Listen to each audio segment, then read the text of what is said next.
Welcome to the press conference following the Ukraine Defence Contact Group meeting with the ministers Boris Pistorius from Germany, John Healey from UK, and Denis Shmyhal from Ukraine.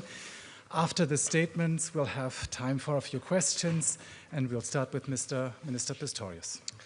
Yes, thank you, and welcome, Denis and John. It's good to have you, good to being together all day long and having very good discussions during the day. Today we continued our consultations about our support for Ukraine. It was a fifth meeting conducted under the joint leadership of the United Kingdom and Germany. Again, we achieved good results and sent a clear message. Denis, Ukraine can continue to count on us. Thank you, Denis, for your briefing on the situation in Ukraine. Shortly before the onset of winter, Putin is once more deliberately destroying power plants and other energy infrastructure in Ukraine. We have seen this happen in previous years too. It is a particularly malicious way of terrorizing the Ukrainian people. Germany is supporting Ukraine with around 9 billion euros this year, and we will continue our support at this level on this level. From this amount, we are currently preparing a package worth 2 billion euros. It will contain missile defense systems, state-of-the-art radar technology, and ammunition. We also participate, of course we do, in Pearl, the prioritized Ukraine requirements list with an investment of $500 million. Air defense is at the very core of our support and has been being from the beginning of the war on. We will therefore continue to invest in Ukraine's air defense and counter-drone measures. And with our enduring action on air defense initiatives, we are inviting our partners to support projects in the area of air defense. Clearly, Ukraine's defense industry is powerful and innovative. It is worth investing in, and we will help turn creative developments into reality and make proper use of existing capacities. Germany is providing 400 million euros for the procurement of long-range drones. This helps Ukraine engage Russian logistic assets beyond the front line. We are seeing some success. There is a food shortage in Russia that affects the Russian military too. It's becoming increasingly difficult to Putin at home to sell this war as a success. We can and want to learn from Ukraine and benefit from its experience. This is at the heart of the cooperation agreement signed by Denis and me. We are intensifying the collaboration between Germany's and Ukraine's defense industry. We are promoting cooperation on research and technology development. That way, we are facilitating the exchange between our two countries and industries. We are making work and study visits easier, for example, and we are promoting armed forces cooperation on training and on mutual logistic support.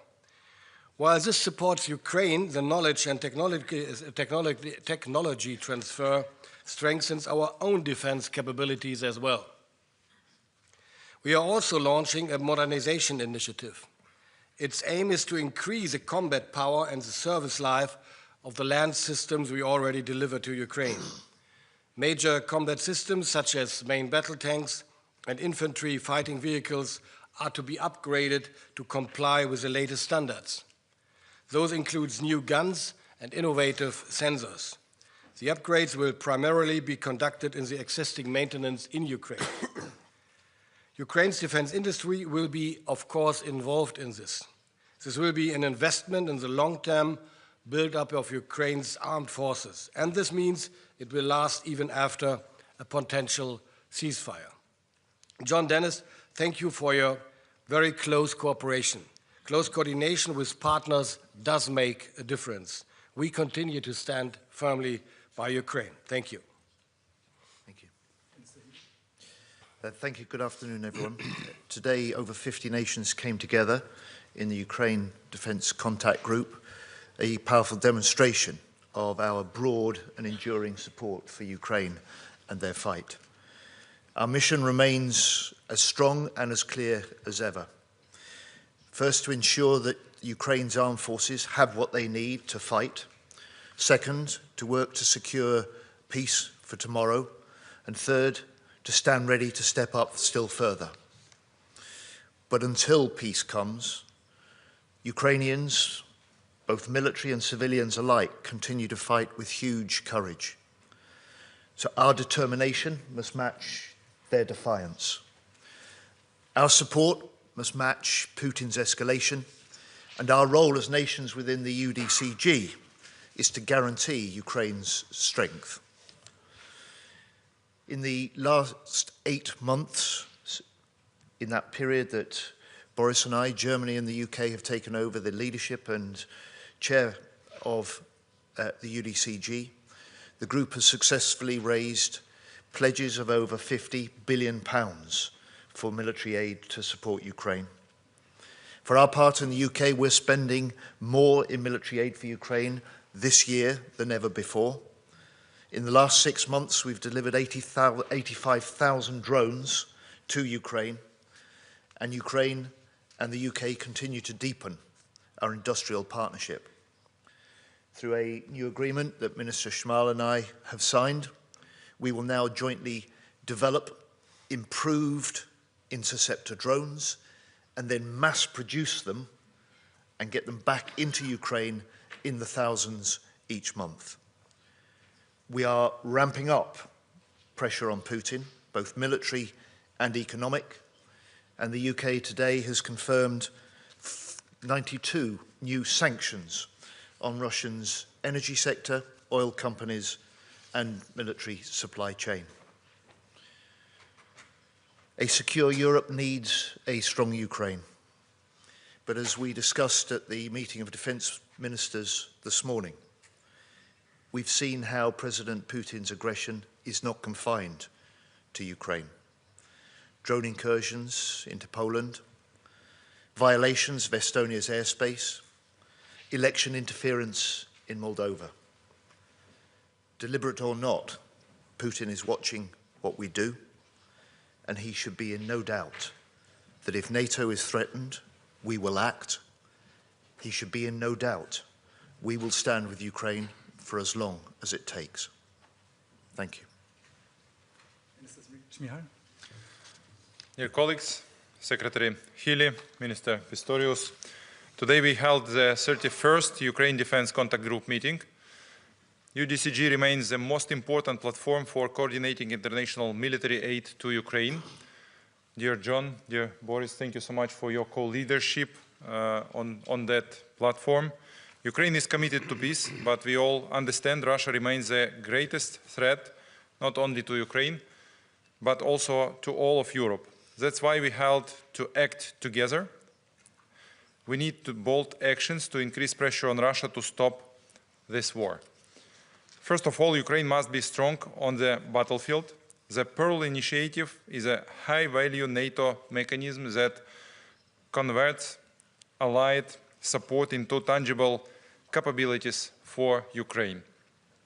I am grateful to our partners from Sweden, Latvia, Estonia, Denmark, Norway, and Slovenia for announcing contributions to the new Pearl package, but today more partners join to these contributions, and we will see much more results after today's meeting, and we are so much grateful to all the nations. It will enable us to procure the weapons we urgently need to save more lives. That includes Patriot systems and other critical US equipment. Ukraine also counts on continued coordination and financing from our partners to ensure timely deliveries through Pearl in 2025. Our next priority is Ukraine's defense industry. In 2026, we will be able to build 20 million FPV, ISR, and other drones if partners commit the necessary funding. There are cost-efficient, swift, and combat-proven solutions. I want to thank the UK for our active cooperation in the field of interceptor drones and for providing, as Secretary Healey announced, 85,000 drones this year. Today we also signed an important memorandum with Germany to strengthen defense cooperation between our countries. Thank you, Minister Pistorius. These are concrete steps to repeal Russian aggression and build an effective arsenal of democracy. Another important point today, a memorandum was signed regarding the Nordic-Baltic initiative to provide equipment and training for Ukrainian brigades on the territory of Poland. This initiative will strengthen Ukraine's defense capacity and help bring a just peace closer. During our discussion today, we also put special focus on Ukraine air defense needs. As the winter approaches, Russia is intensifying its brutal air attacks targeting our energy infrastructure. Last Friday, Russia struck Kyiv's main power plant with ballistic missiles, leaving half of the city without electricity. We are asking our partners to provide the so-called winter air defense package, a sufficient stock of interceptors to protect our civilian population and our civilian infrastructure. We are grateful to all countries that announced today their commitments to keep supplying our forces with what they need. I want to say thank you to all nations who today announced their commitments, who support Ukraine during all of this period. We believe and expect that this comprehensive support will continue. Ukraine's total defense requirement for 2026 is estimated as $120 billion. Half of this, $60 billion, will be covered from our national resources, despite the ongoing full-scale war. We call on each ally to allocate 0.25% of its GDP next year to cover the other half of these needs, because supporting Ukraine's defense means supporting Europe's security. We are grateful to our European partners for practical initiatives that strengthen Ukraine's defense. Programs such as SAFE, Pearl, and ERA. At the same time, Russia must pay for its unprovoked aggression. It is essential that Russian frozen funds continue to work for Ukraine's benefits. That is why we recently proposed reparation loan backed by frozen Russian assets is so important to us.